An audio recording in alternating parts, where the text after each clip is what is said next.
Ada 8 sumber rizki yang disebut di dalam Al-Quran. Yang pertama iaitu rizki yang telah ditetapkan oleh Allah. Ini dalam surah Hud ayat 6. Surah Hud ayat yang ke-6, rizki yang telah dijamin. Firman Allah Subhanahu Wa Taala yang bermaksud, dan tidak ada satu binatang melata pun di bumi melainkan Allah lah yang memberinya rizki, dan Dia mengetahui tempat berdiam binatang itu dan tempat penyimpanannya. Semuanya tertulis dalam kitab yang nyata, Lauh Mahfuz. Subhanallah. Setiap daripada kita dah ada rizki yang telah dijamin oleh Allah, yang telah ditetapkan oleh Allah. Sehinggalah sebelum saat dia mati, selagi itulah rizki yang dijamin itu sentiasa berterusan untuknya. Bahkan waktu keadaan dia tak berusaha pun, kalau rizki itu telah dijamin untuknya, maka dia akan mendapatkan rizki tersebut. Subhanallah. Kemudian yang kedua, rizki yang tidak terduga, yang tidak disangka-sangka.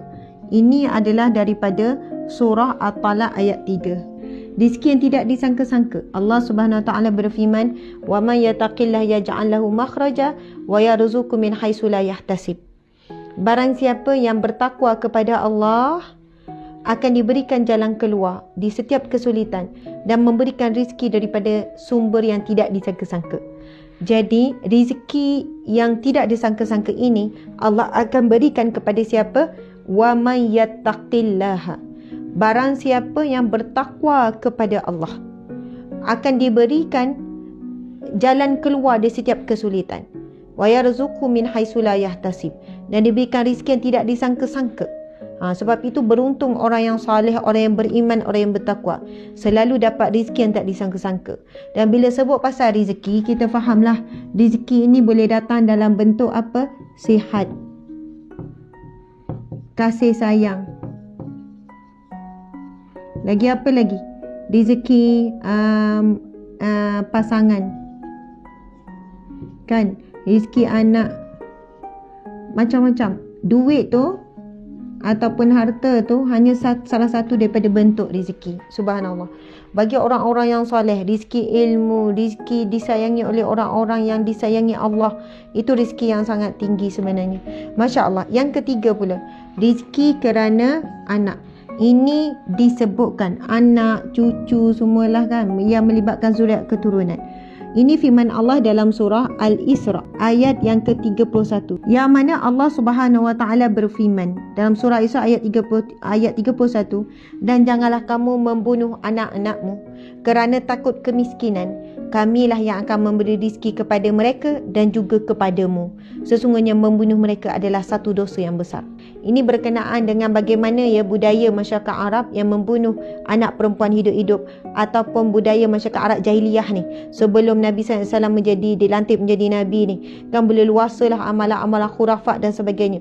Kepercayaan karut bahawa senyawa perempuan, kan anak perempuan membawa bala, kan, membawa sial dan sebagainya. Dan percayaan seperti ini masih lagi wujud sehingga hari ini dalam kelompok-kelompok yang tertentu, yang terpencil lah, tapi masih ada kepercayaan-kepercayaan karut-marut ni. Jadi tuan-puan di mata Allah sekalian, Islamlah yang membawa kebebasan dan memberi hak sebenarnya kepada wanita. Tapi hari ini suara-suara musuh Islam mengatakan Islamlah yang menyempitkan hak wanita, kan, yang menjadikan wanita double standard, kan, wanita standard yang lebih rendah daripada lelaki. Tetapi sebenarnya tidak. Islamlah yang meningkatkan dan meninggikan martabat wanita sehingga wanita itu lebih mulia daripada seorang lelaki apabila menjadi ibu. Subhanallah, kan, sehingga kan kedudukan ibu ni 3 kali ganda lebih tinggi berbanding kedudukan bapa. Tetapi bila dalam bab hubungan suami isteri, suami tu akan jadi nombor 1, isteri nombor 2. Bukan bermaksud perempuan itu lebih hina. Dia membezakan nombor 1, nombor 2 itu dari sudut peranan, dari sudut tanggungjawab, dari sudut amanah dalam menguruskan rumah tangga. Itu kita perlu jelas dan faham. Zaman jahiliah dulu anaklah lahir dibunuh, tapi sekarang lebih dahsyat daripada zaman Arab jahiliah. Sebab sebelum anak lahir dah dibunuh, tahu mengandung digugurkan. Dan ramai juga hari ini yang berkahwin tetapi merancang untuk tidak ada anak. Bahkan mengehadkan cukuplah 2 contohnya, sedangkan masih muda, masih lagi boleh melahirkan.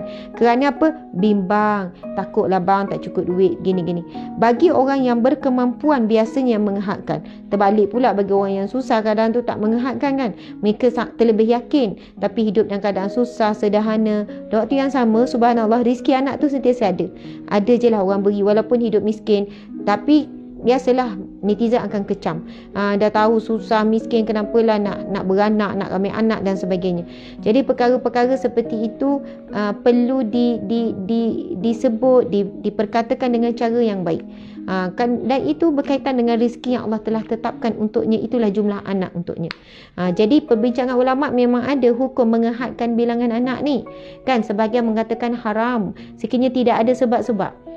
Kesihatan tak ada masalah, kewangan tak ada masalah, tetapi kehendak. Dan ia lebih kepada bimbang. Bimbang kot tak boleh nanti nak didik. Bimbang takut tak cukup duit. Nak membesar, kos besarkan anak sekarang tinggi, kos belajar tinggi dan sebagainya. Jadi di sinilah peringatan Allah dalam surah Al-Isra ayat 31. Kamilah yang memberi rizki kepada mereka dan juga kepada kamu. Bahkan dengan adanya anak, rizki kepada kamu iaitu ibu ayah ni juga akan bertambah. Okey, subhanallah. Yang keempat, rizki kerana istighfar. Subhanallah. Firman Allah Subhanahu Wa Taala dalam surah Nuh ayat yang ke-10 hingga 12. Allah Subhanahu Wa Taala berfirman, rizki kerana istighfar ini dalam surah Nuh, kan antaranya Allah SWT berfirman, maka aku katakan kepada mereka, mohonlah ampun kepada Tuhanmu iaitu istighfar, nescaya sesungguhnya Dia adalah Maha Pengampun. Dia akan mengirimkan hujan kepadamu dengan lebat dan memperbanyakkan harta dan anak-anakmu, dan mengadakan untukmu kebun-kebun, dan mengadakan pula di dalamnya untukmu sungai-sungai. Subhanallah. Jadi dalam surah An-Nur ayat 10-12 ni jelas menyebutkan Allah memerintahkan supaya memohon. Maka aku katakan kepada mereka, siapa Nabi Nuh katakan kepada umatnya, mohonlah ampun kepada Tuhanmu, mohon istighfar, kan, selalu melazimi istighfar, sesungguhnya Dia adalah Maha Pengampun. Nescaya jika Allah ampunkan kamu dengan istighfar kamu itu, nescaya Dia akan mengirimkan hujan kepadamu dengan lebat. Ini bagi orang yang kemarau, kebun dah nak mati, maka turunlah air hujan yang lebat, menjadikan punca rizki kepada tanaman-tanamannya, dan memperbanyakkan harta kamu dan anak-anakmu, dan mengadakan untukmu kebun-kebun, dan mengadakan pula di dalamnya untukmu sungai-sungai. Rizki yang kelima, iaitu yang disebutkan sebagai rizki kerana bersyukur. Ini di dalam surah Ibrahim ayat yang ke-7. Rizki kerana bersyukur, Allah Subhanahu Wa Taala berfirman, subhanallah, firman Allah Subhanahu Wa Taala yang selalu kita dengar, bismillahirrahmanirrahim, la in syakartum la azidannakum wa la in kafartum inna azabi lasyadid.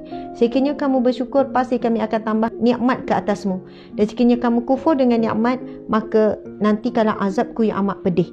Jadi ada rezeki yang kita akan peroleh kerana banyaknya bersyukur. Dan bila bersyukur, antara ciri-ciri ataupun tanda-tanda kita sedang bersyukur, kita mengucapkan kalimah Alhamdulillah, Alhamdulillah, Alhamdulillah, kan. Dalam kecil ataupun besar nikmat, dalam sikit ataupun banyak, dalam nikmat yang sekejap ataupun nikmat yang lama, kita sentiasa bersyukur kepada Allah. Dan antara ungkapan tanda-tanda ucapan syukur adalah Alhamdulillah. Dalam satu hadis yang sahih, Nabi bersabda, Alhamdulillah tamla'ul mizan. Perkataan Alhamdulillah itu tamla'ul mizan, akan memenuhi timbangan mizan, timbangan amal soleh. Maksudnya besarnya pahala orang yang bersyukur, besarnya ganjaran yang Allah nak berikan kepada orang yang bersyukur, sampai di akhirat kelak dia punya timbangan mizan dia jadi penuh pahala. Subhanallah. Dan sebesar itulah ganjaran di akhirat kelak. Ganjaran itu sebelum di akhirat dah dapat juga di dunia, dan akan dapat rezeki hasil daripada dia suka bersyukur. Allah akan tambahkan nikmat. La azidannakum, pasti kami akan tambahkan nikmat ke atasmu. Subhanallah. Okey, kemudian rezeki yang keenam, rezeki kerana bernikah. Yang ni yang nak sebutkan ada kaitan dengan isteri ni. Rizki kerana bernikah, sahabat-sahabat sekalian. Ini berdasarkan firman Allah surah An-Nur ayat yang ke-32. Kan surah An-Nur yang disebutkan rizki daripada isteri ni. Masya Allah. Allah Subhanahu Wa Taala berfirman, dan kahwinkanlah orang-orang yang masih bujang di antara kamu dan orang-orang yang layak berkahwin dari hamba-hamba sayamu yang lelaki dan hamba sayamu yang perempuan. Jika mereka miskin, maka Allah akan mampukan mereka dengan kurniaannya, dan Allah maha luas pemberiannya lagi maha mengetahui. Masya Allah. Muslimin muslimat dimati Allah sekalian, dalam ayat surah An-Nur ayat 32 ini jelas Allah akan memampukan mereka.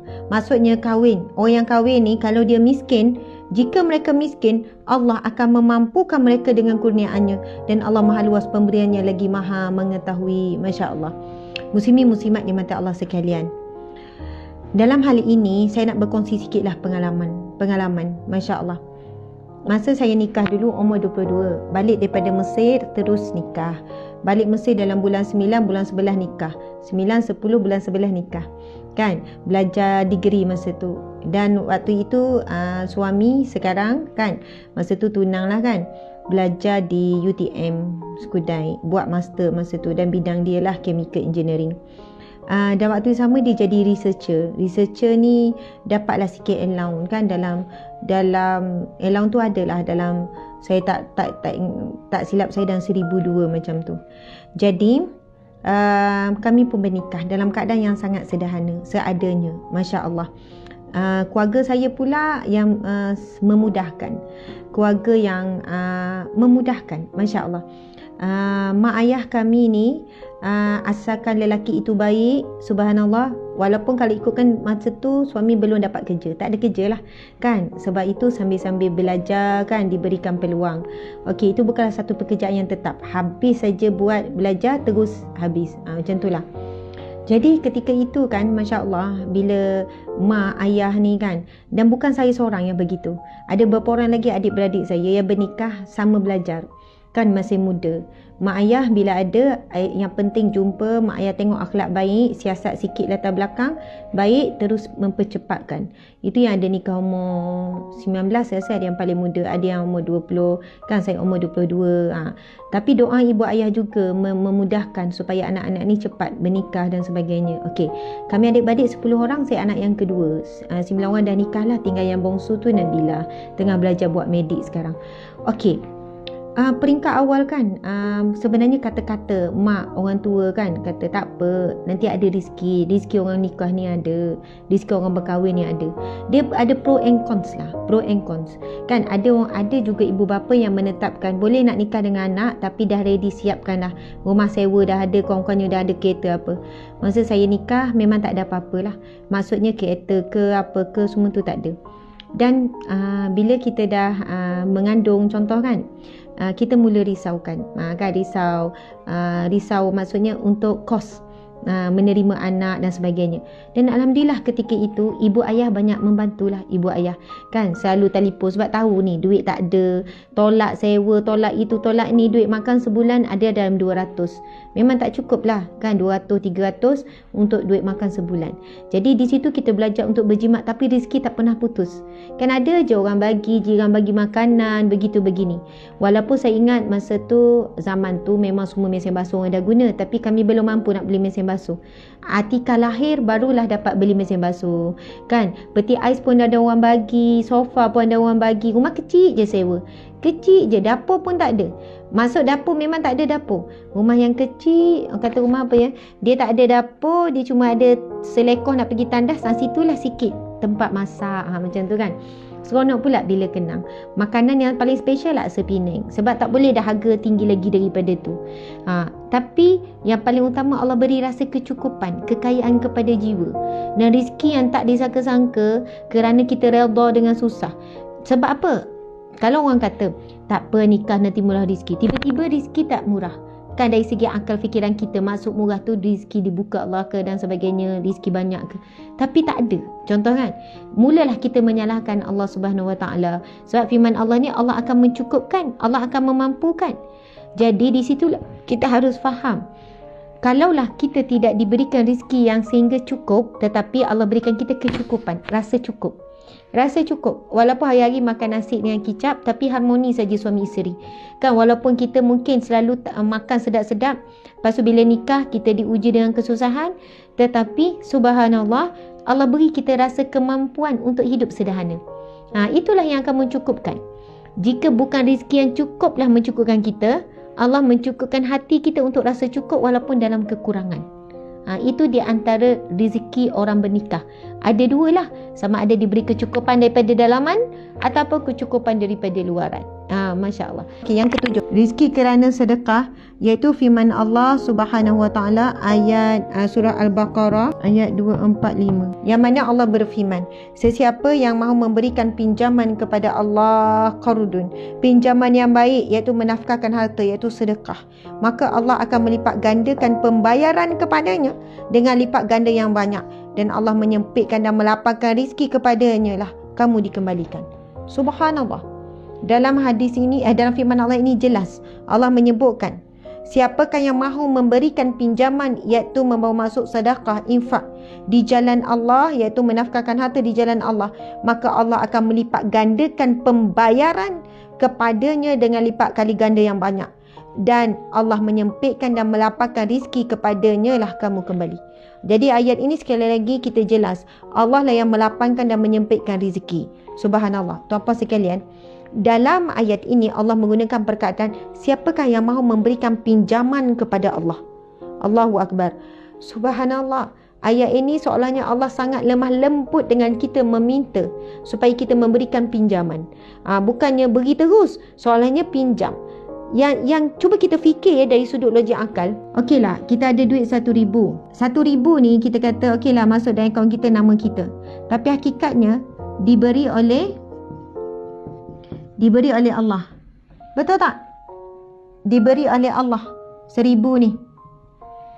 Lepas tu kita fikir, diberi oleh Allah. Tak adalah Ustazah. Saya usaha sendiri, saya kerja, itu duit gaji saya. Tak adalah Allah beri, tiba-tiba ada dalam akaun ke. Itu usaha saya. Lepas tu kita akan tanya dia, oh kamu kerja? Ya, saya kerja, susah payah. Kamu kerja dengan apa? Dengan kudrat saya. Kudrat siapa bagi? Dia akan mula berfikir, betul lah Allah yang bagi kudrat. Ada tak orang yang sebaya kamu lumpuh? Ada. Ada tak sebaya kamu tapi tak dapat kerja? Ada. Subhanallah. Kamu dapat kerja, Allah beri rezeki kerja. Kamu dapat buat kerja, rezeki Allah bagi kudrat. Subhanallah. Allah bagi sihat. Dan ada pandemik baru ni, ramai yang hilang kerja. Subhanallah, ramai yang hilang kerja. Tapi kamu masih dapat kerja. Itu adalah kurniaan. Rezeki Allah bagi kepada kamu. Dan kalaupun kamu dapat kerja tetapi Allah ambil kesihatan, kamu lumpuh, kamu tak dapat pergi kerja, kamu tak ada gaji. Jadi memang ada kaitan langsung dengan Allah Subhanahu Wa Taala dalam segala urusan dan apa yang kita dapat. Okey, diberi Allah. Kemudian Allah menggunakan ayat siapa yang mahu memberi pinjaman kepada Allah, dahlah diberi Allah. Kemudian Allah menggunakan perkataan contoh, kan kita bagi 100 pinjam. Padahalnya dahlah Allah yang beri. Lepas tu Allah menggunakan perkataan siapa yang nak beri pinjaman kepada Allah.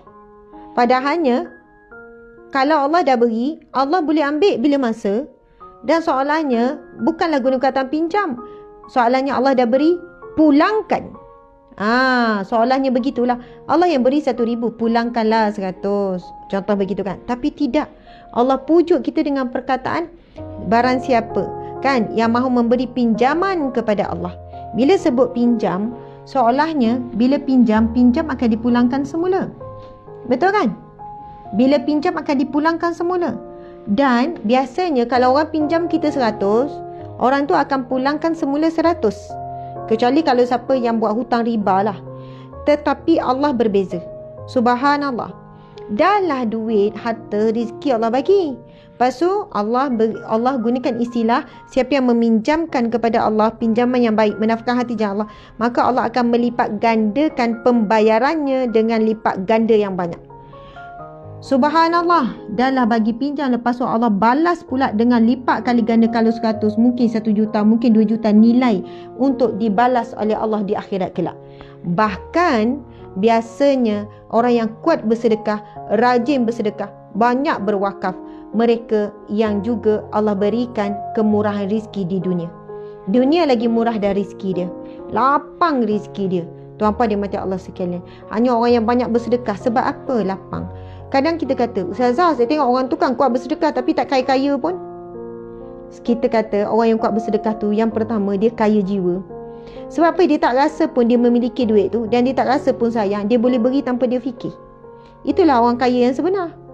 Tapi orang yang ada duit 20 juta, 10 juta, 1 juta tapi nak beri berkira, miskin. Miskin. Kan berkira-kira. Bukankah orang kaya tu kan beri.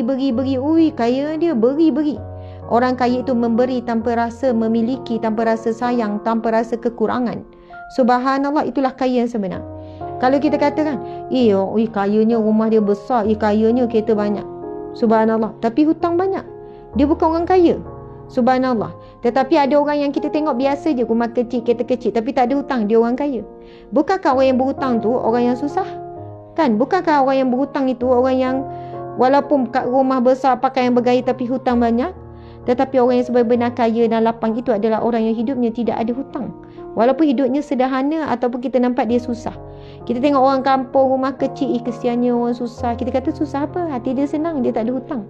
Orang yang ada hutang ni hidup dan hatinya resah, gelisah dan tidak tenang. Jadi Allah menggunakan pinjaman dan pinjaman akan diganti dan digantikan dengan berapa ada dalam firman Allah, 70 kali ganda sehingga 700 kali ganda. Dan yang ke-8 iaitu rezeki kerana berusaha. Rezeki kerana usahanya Allah berfirman dalam surah An-Najm ayat yang ke-39 hingga 41. Yang mana firman Allah Subhanahu wa taala yang bermaksud dan bahawasanya seseorang manusia tidak memperoleh selain apa yang telah diusahakannya, dan bahawasanya usaha itu kelak akan diperlihatkan kepadanya, kemudian akan diberi balasan kepadanya dengan balasan yang paling sempurna. Siapa yang berusaha, Allah bagi. Tak kira lah dia Muslim ke tak Muslim, dia taat Allah ke dia maksiat, dia seorang yang menyembah Allah ke menyembah berhala, kalau dia usaha Allah bagi. Tapi ada juga kita berusaha tapi tak dapat. Kan, buat marketing usaha tak dapat. Kerana Allah nak berikan kita rezeki yang lain. Rezeki sabar, rezeki bersikap baik ataupun rezeki yang tertangguh. Kan, kadang-kadang apa yang kita dapat hari ni hasil daripada usaha kita 10 tahun yang lepas. Yang masa kita usaha 10 tahun lepas tak dapat hasil. Masa tu tak dapat hasil, tak berjaya, bisnes pula bankrupt, kita sabar, kita redha masa tu. Tetapi akhirnya lepas 5 tahun, lepas 10 tahun, setelah kita lupakan dah, kita betul-betul redha dengan kehilangan tersebut, lalu Allah berikan rezeki yang tidak disangka-sangka, yang mana kita buat bisnes ini terus menjadi. Allah terus beri ilham, Allah terus buka pintu-pintu rezeki tersebut. Sebab itu bersabarlah bila kita usaha tak menjadi, bila usaha tak nampak hasil. Sebab kadang-kadang diperam oleh Allah untuk tiba-tiba jadi sejumlah yang banyak dalam keadaan waktu yang singkat. Subhanallah.